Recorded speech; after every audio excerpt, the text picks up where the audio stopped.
The story of one of the most notorious figures in history is as chilling as it is fascinating.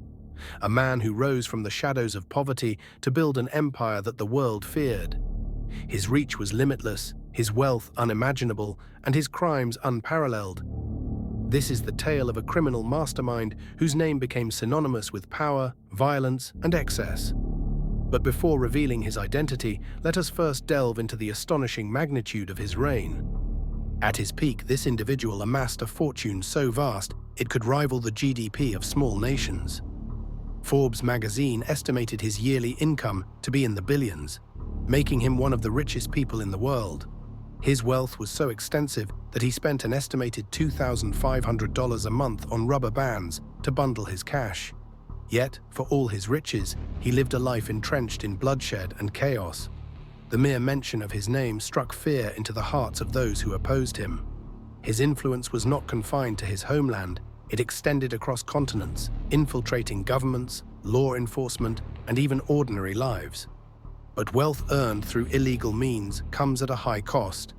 This man's rise was fueled by an empire built on drugs, corruption, and unrelenting violence.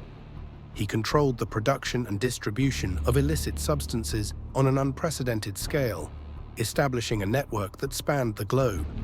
His name became a symbol of terror, but it also represented the ultimate pursuit of power, no matter the cost. Yes, this is the story of Pablo Escobar, the infamous Colombian drug lord who rose to infamy as the leader of the Medellín Cartel. His journey from a petty criminal to one of the most powerful drug traffickers in history is a saga of ambition, ruthlessness, and the inevitable consequences of living outside the law. The rise of a kingpin.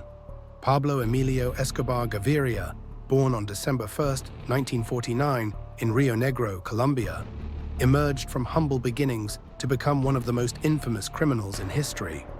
Raised as the third of 7 children, his father was a farmer and his mother a schoolteacher. Despite financial struggles, Escobar exhibited entrepreneurial tendencies from a young age, though often directed toward illicit pursuits. In the 1970s, Escobar entered the drug trade, initially smuggling marijuana before identifying cocaine as a more lucrative market. His sharp instincts and unrelenting ambition enabled him to establish the Medellín Cartel, which dominated the global cocaine trade. At its height, the cartel controlled up to 80% of the cocaine entering the United States, earning unprecedented profits. Escobar's operations spanned from coca plantations in Colombia's remote jungles to clandestine laboratories and international smuggling networks. Utilizing submarines, private planes, and hidden compartments in vehicles, the cartel's methods were innovative and effective. For every dollar spent on operations, Escobar reaped hundreds in return. By the mid-1980s, the Medellín Cartel was generating an estimated $420 million weekly. Escobar's staggering wealth allowed him to lead a life of luxury and notoriety. He acquired lavish properties, including Hacienda Nápoles, featuring a private zoo with exotic animals such as hippos, giraffes, and elephants. His assets also included fleets of planes, yachts, and over 140 properties across Colombia. Despite this ostentatious lifestyle, Escobar portrayed himself as a Robin Hood figure, funding public housing, schools, and local projects, which endeared him to many Colombians. However, Escobar's benevolence masked a reign of terror. His motto, plata o plomo, silver or lead, encapsulated his strategy: accept a bribe or face death. Escobar orchestrated assassinations, bombings, and massacres, targeting politicians, law enforcement, and journalists who opposed him. His violent campaign escalated in the late 1980s as the Colombian government intensified efforts to dismantle the Medellín Cartel under pressure from the United States. The pinnacle of Escobar's power also marked the beginning of his decline.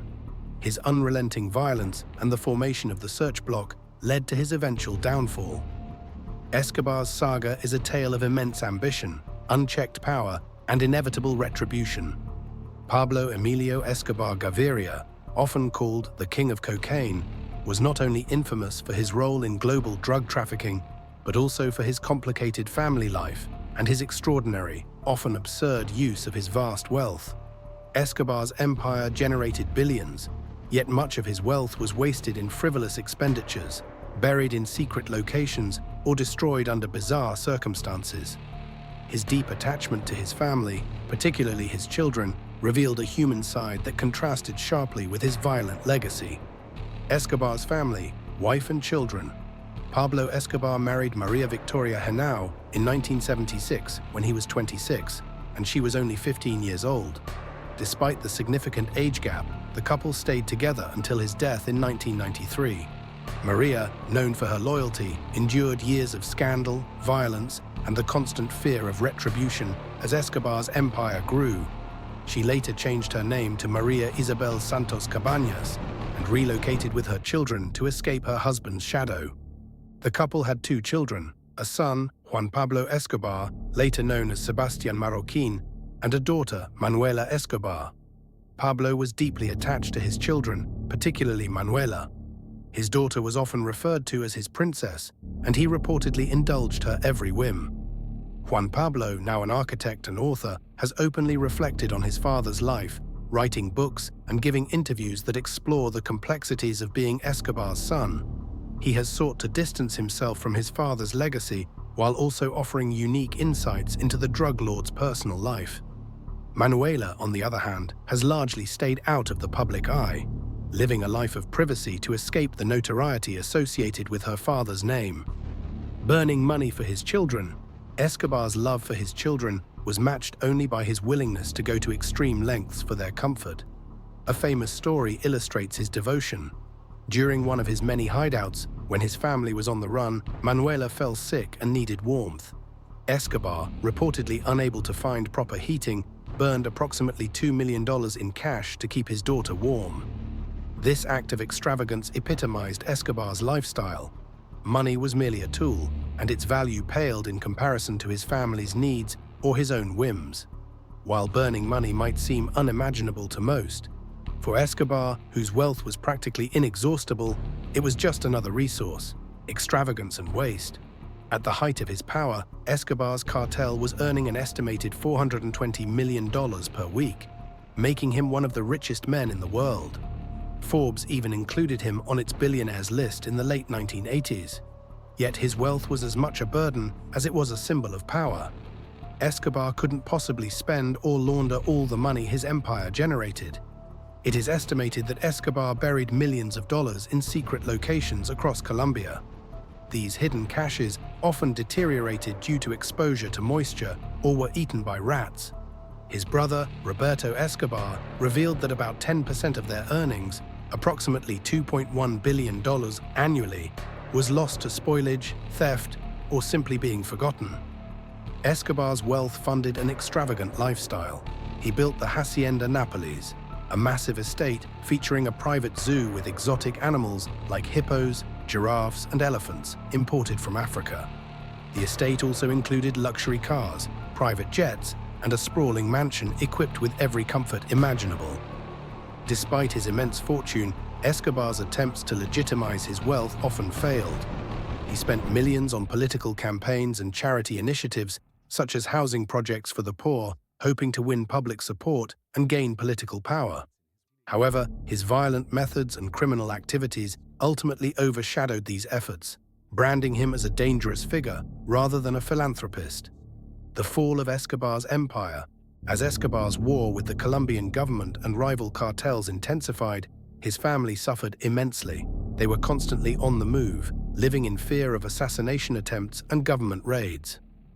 After his death in 1993, much of his wealth was seized by authorities or stolen by former allies. His wife and children fled Colombia, eventually settling in Argentina under assumed identities.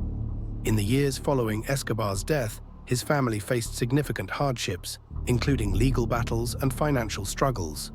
Despite his immense wealth, Escobar's lifestyle of excess and his inability to protect his fortune meant that his family was left with little after his downfall. Pablo Escobar's life was a paradox of extreme wealth and wasteful extravagance. He loved his family deeply, going so far as to destroy his fortune to protect them, yet his criminal empire ultimately brought them immense suffering. Stories of him burning cash for warmth or losing millions to rats highlight the absurdity of his wealth. while his devotion to his children adds a layer of complexity to his otherwise violent legacy. Escobar's life remains a cautionary tale about the fleeting nature of ill-gotten wealth and the devastating cost of power obtained through crime. Pablo Escobar's criminal empire is one of the most infamous in history, not only because of his wealth, but also due to the ruthless and violent methods he employed to maintain his power. His empire, which controlled the global cocaine trade during the 1980s and early 1990s, was built on a foundation of bloodshed, corruption, and intimidation. There are a range of crimes Escobar committed, many of which left a lasting impact on Colombia and the world. The cocaine empire. Escobar's primary source of wealth was the Medellín Cartel's monopoly on the cocaine trade. By the mid-1980s, his cartel was responsible for up to 80% of the cocaine entering the United States, the largest drug market in the world at the time. Escobar used various methods to transport the drugs, including private planes, submarines, boats, and hidden compartments in vehicles. The cocaine was processed in laboratories located in the remote jungles of Colombia, where it would then be transported via these smuggling routes. At the peak of his operations, the Medellín Cartel was generating around $420 million a week in revenue. This vast amount of wealth allowed Escobar to wield enormous power and influence, not just within Colombia, but across the globe. His ability to manipulate governments, law enforcement, and even the military played a crucial role in the survival and expansion of his criminal enterprise.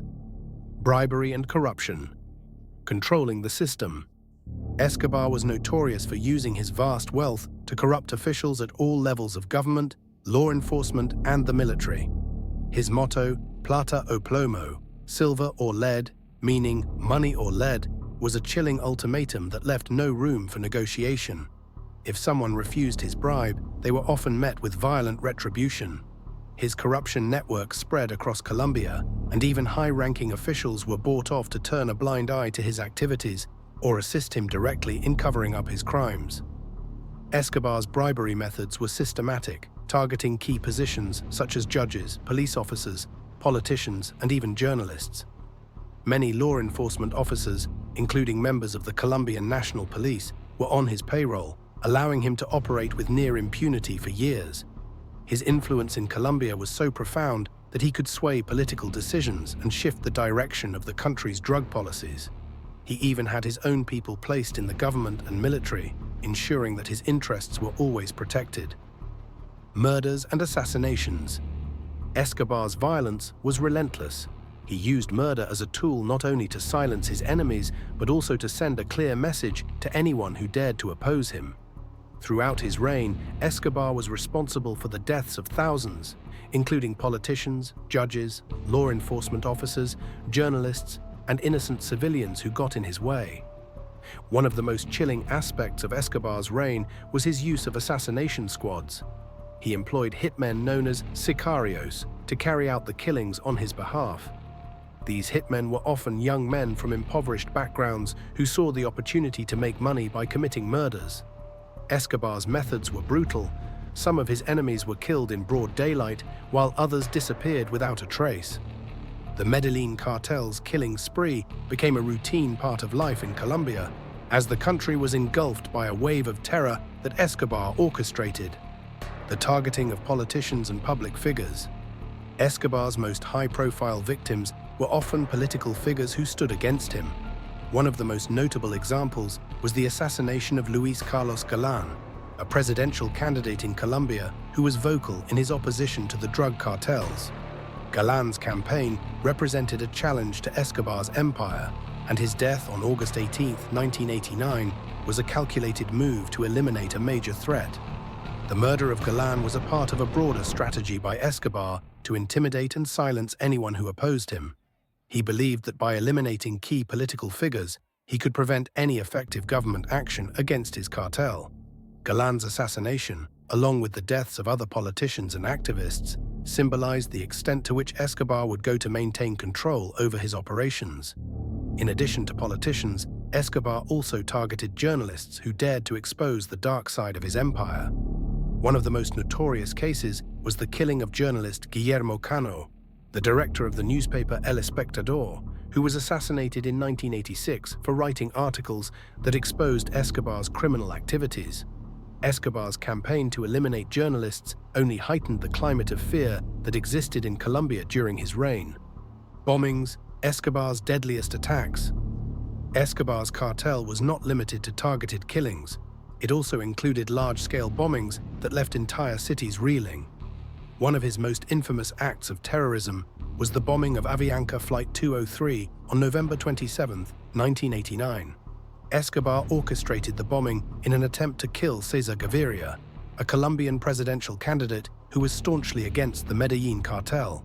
However, Gaviria had changed his flight plans at the last minute, and instead, 110 innocent people lost their lives when the bomb detonated in mid-air. The bombing was just one of many acts of terror that Escobar was responsible for. He also ordered the bombing of the World Trade Center in Bogotá in 1993, a horrific attack that killed dozens and injured hundreds more. These bombings were not only acts of vengeance, but also a means for Escobar to instill fear in the government and the public, demonstrating that he was willing to use violence to get what he wanted.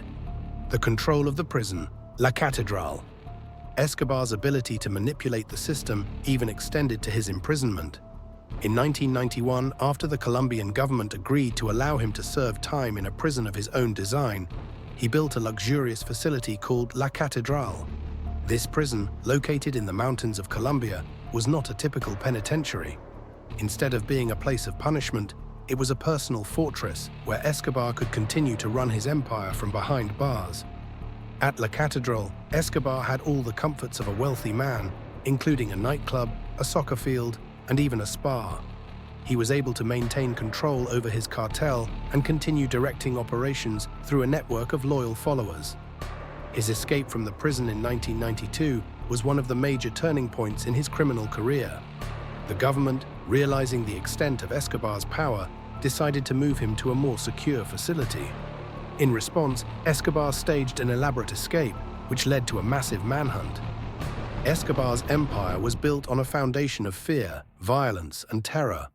The consequences of his reign still haunt Colombia today. While some view him as a hero who helped the poor, his criminal activities left a deep scar on the country. The number of lives lost due to Escobar's actions is impossible to quantify, but it is estimated that his cartel was responsible for tens of thousands of deaths. The violence that characterized Escobar's empire did not just affect those directly involved in the drug trade. Entire communities in Colombia were caught in the crossfire, and many innocent civilians were killed in the process. The public's fear of Escobar was so pervasive that it shaped the country's political and social landscape for years. Even after his death, Escobar's legacy continues to shape global conversations about the drug trade, organized crime, and the lengths to which individuals will go to amass power and wealth. His story serves as a reminder of the devastating impact that unchecked greed and violence can have on individuals and entire societies. The crimes of Pablo Escobar were not just limited to drug trafficking. They included widespread corruption, systematic violence, and acts of terrorism that left an indelible mark on Colombia and the world. Escobar's reign as the king of cocaine was defined by ruthlessness and brutality, and the stories of his criminal exploits continue to captivate people worldwide, both as a warning and as a chilling reminder of the depths of human ambition. The turning point. Escobar's eventual downfall was the result of a combination of betrayals within his inner circle and advancements in technology. By the early 1990s, Escobar was on the run, having escaped from the luxurious prison he had built for himself, La Catedral.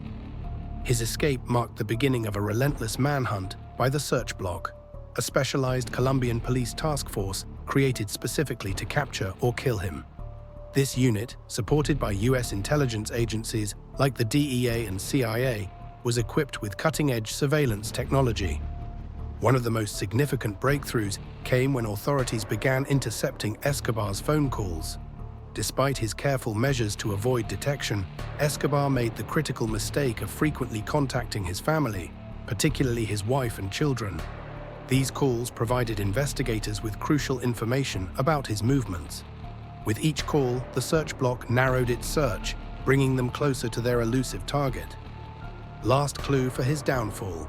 Pablo Escobar's life ended in a dramatic confrontation on December 2, 1993. After evading capture for years, Escobar's final moments were shaped by a series of mistakes that led to his downfall.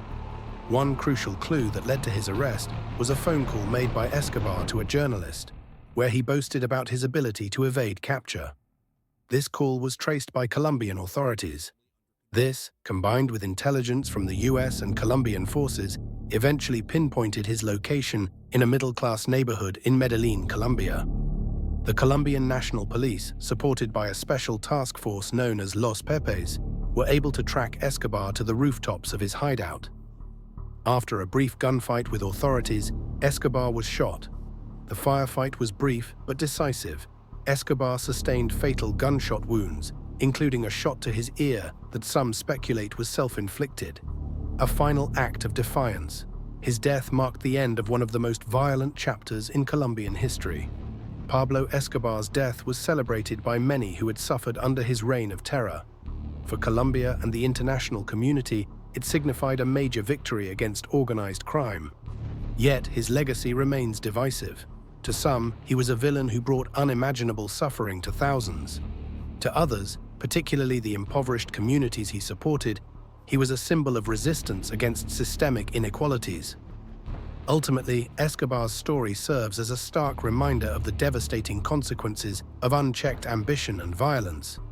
His reign may have ended on a Medellín rooftop, but the impact of his actions continues to shape Colombia's history and global discourse on organized crime. Pablo Escobar's story is a cautionary tale of ambition, power, and consequences. His empire was built on exploitation and violence, yet his life also highlighted the socio-economic inequalities that plague the world. Even decades after his death, Escobar's name evokes both fascination and revulsion. His former properties, including the famous Hacienda Nápoles, have become tourist attractions. The estate, once home to exotic animals and opulent structures, now serves as a reminder of his reign. Meanwhile, Colombia continues to grapple with the scars of his era, striving to rebuild and move forward. Escobar's empire crumbled not just because of external forces, but also due to internal betrayals. Many of his closest allies turned against him, providing critical information to authorities. But perhaps the most symbolic clue came from his own recklessness. Despite his wealth and resources, Escobar refused to leave Medellín, believing he was untouchable in his stronghold. His overconfidence became his undoing, as authorities exploited his vulnerabilities. If stories like these fascinate you, make sure to subscribe to our channel. We bring content faster than ever, diving deep into the lives of history's most infamous figures. With every tale, there's always a twist and revelation. Don't miss out on the next story that will keep you on the edge of your seat.